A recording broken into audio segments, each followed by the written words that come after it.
आम वर्कर को भी नाराज़ नहीं करना चाहती, उसको भी मनाने की हम लोग कोशिश करते हैं। तो हम लोग हर जगह पहुंचने की कोशिश की, हमारे ज़िम्मेदारों ने।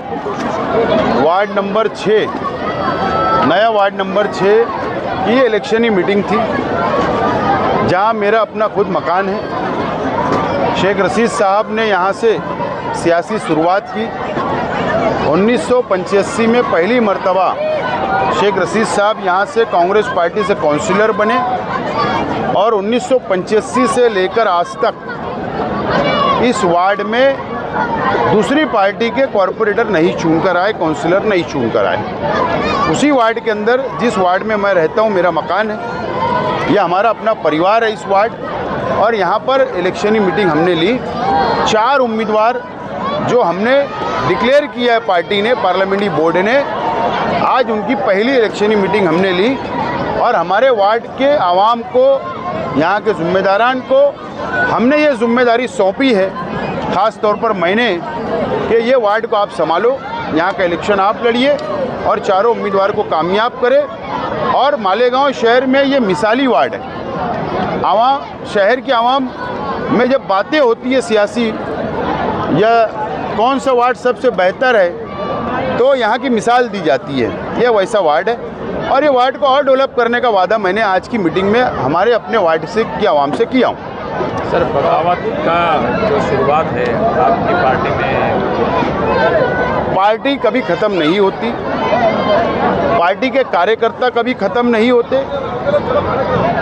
पार्टी कल भी मजबूत थी, आज भी मजबूत है और पार्टी मजबूत है, इसीलिए एक 2-4 बगावत हो रही है। तो ये सिलसिला ये नया नहीं है मालेगांव के लिए। पूरे मुल्क के अंदर जहाँ भी इलेक्शन होते हैं वहाँ पर थोड़ी बहुत बगावत होती है। यह सियासत का एक हिस्सा है। इससे कोई अपोजिशन जिस तरीके से इसको रंग देने की कोशिश कर रहा है, तो वो चूक रहा है, गलत रास्ते पे जा रहा है। और मैं उनका शुक्रिया अदा करता हूँ, कम से कम इसी बहाने से मेरी पार्टी का प्रचार कर रहे हैं, मैं उनका शुक्रिया अदा करता हूँ। एमएलए मौसूफ ने कहा कि कुछ लोगों को भेजा जा रहा है हमारी तरफ साजिश के तहत, प्लानिंग के तहत। तो ये जो बगावत हो रही है, क्या ये प्लानिंग है, ये वाकई बगावत है? देखो, बात ऐसी है, मैं तो हमारे शहर के एमएलए मुफ्ती मोहम्मद इस्माइल कासमी साहब से, उनकी बातों से मैं कभी कभी सोचता हूँ कि वो कब क्या बोलते, आज क्या बोलते और कल क्या बोलेंगे, कोई भरोसा नहीं। आप लोगों ने एक प्रेस कॉन्फ्रेंस 2 दिन पहले होती है और वो ये बात का ऐलान करते हैं कि बाहर के लोग आने वालों को हम टिकट नहीं देंगे। और कल जब वो ऐलान करते हैं तो बाहर के लोगों को टिकट दिया जाता है जो हमारे पास से गए, बराबर। नंबर 1। नंबर 2, ये बोलते हैं कि मजलिस की, एमआईएम की यहाँ पर कोई बॉडी नहीं है, बर्खास्त कर दी गई है। और कल बोलते हैं कि बॉडी है, सदर बैठे। तो एमएलए साहब की बातों को बहुत ज़्यादा सीरियस लेने की ज़रूरत नहीं है। वो इस तरीके की बातें पलटते रहते हैं, वो बहुत ज़्यादा मैं सीरियस नहीं लेता हूँ। कांग्रेस में कि हमारा मुकाबला सीधा फिरका परस्तों से है। तो कल एमएलए का बयान है कि नदी के उस पार जाके लड़े हम, क्या फिरका परस्त? तो लोग इधर है जो इधर सीट खड़ी कर रहे हैं, तो उस तरफ सीट खड़ी करो, बोले फिरका परस्त से कैसे मुकाबला? हमारे शहर के एमएलए साहब असल में सियासी तौर पर उनको नॉलेज कम है, मुझे ऐसा लगता है। शहर का 58 से 60 सीटें मालेगांव सेंट्रल असेंबली और थोड़ा सी बाइये के हल्के में आती है। यही हम आवाम से अपील कर रहे हैं कि हमको मेजॉरिटी दे दो, तो हम जब मुकाबला करेंगे ना फिरका परस्त ताकतों से, जब ही मुकाबला होगा ना। अब मैं धुलिया जाकर इलेक्शन लड़ूंगा और वहाँ के कारपोरेटरों को हाउस में थोड़ी बैठाऊंगा, जो यहाँ के अवाम जिसको चुन के देंगी उनको ही हाउस में बैठाऊंगा। तो कांग्रेस ने अपनी पहली फहरिस्त जाहिर की और उसके बाद में उन्होंने कहा कि एमआईएम का हम शुक्रिया अदा करते हैं और इलेक्शन के बाद में हम जाके उनका शुक्रिया अदा करेंगे। ऐसा मुझे ऐसा, उसके ऊपर उनका अंदरूनी मामला है, उनकी बात चल रही थी। इत्तेहाद की बात चल रही थी, ना जाने इत्तेहाद क्यों फेल हो गया, ये तो बहरहाल वही उसका जवाब दे सकते। लेकिन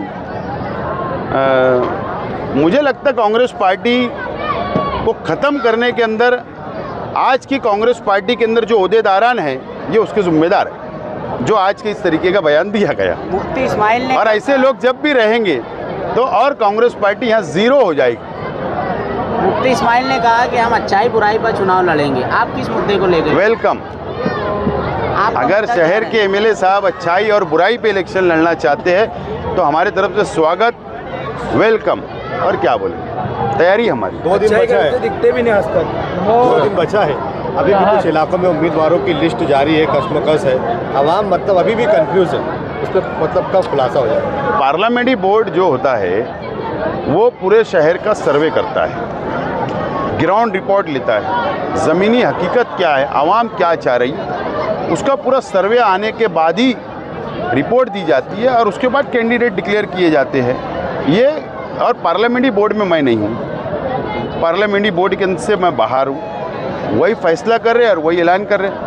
रही बात जो दिखता है, हम लोग शेख रशीद साहब की क़यादत में तैयार हुए लोग हैं। हमारा सियासी सफ़र भी, मेरा भी खुद का 25 साल का है, हो चुका है।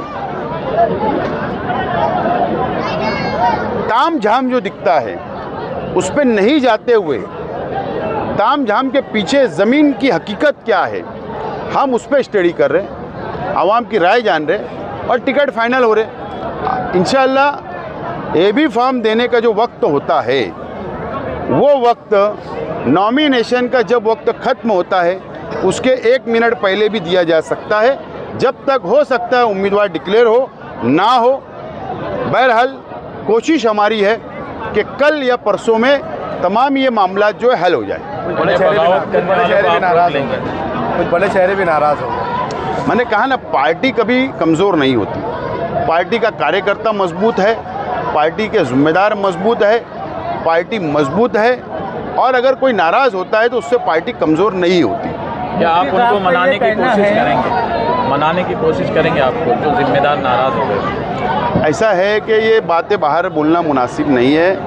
पार्टी एक आम वर्कर को भी नाराज़ नहीं करना चाहती, उसको भी मनाने की हम लोग कोशिश करते हैं। तो हम लोग हर जगह पहुंचने की कोशिश की, हमारे ज़िम्मेदारों ने कोशिश की है, हम लोगों ने उनसे बैठ के बात की, मेरे परिवार के अलग अलग लोग भी पहुँचे, हर तरफ गए। लेकिन जब अगर किसी ने मिजाज बन चुका है बगावत का तो उसको मैं भी नहीं रोक सकता और कोई नहीं रोक सकता। तो हम हमारा फ़र्ज़ निभा रहे हैं, हम हमारा फ़र्ज़ और ज़िम्मेदारी निभा रहे हैं, उसके बाद ही कैंडिडेट की यादी डिक्लेयर हो रही है।